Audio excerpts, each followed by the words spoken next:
Is your Chrysler 300's alarm going off randomly?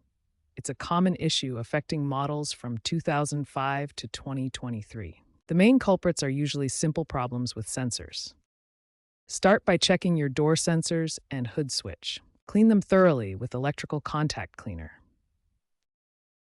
A quick DIY fix is to disconnect the car battery for 10 to 15 minutes to reset the system. This can often resolve the issue temporarily. If the problem persists, diagnose further. If cleaning the sensors and resetting the system doesn't resolve the alarm issues, the problem might stem from a BCM software glitch. Stellantis has issued Technical Service Bulletin 18-082-15, revised in 2023, specifically addressing false alarm activations in 2011-2019 Chrysler 300 models due to BCM software problems. Contact your dealer to schedule a software update that can recalibrate the system and eliminate these glitches. You can also use an OBD2 scanner to diagnose the issue more precisely.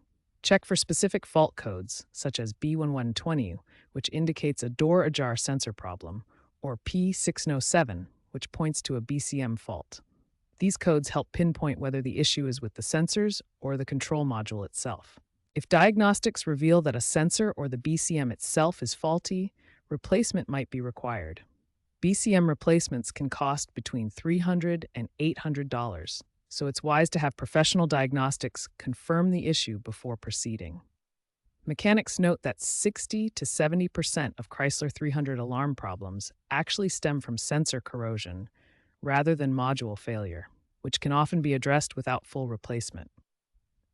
For a more permanent solution, or when dealing with complex issues, it's best to consult a certified mechanic who can perform thorough diagnostics and repairs using dealership-grade tools and software.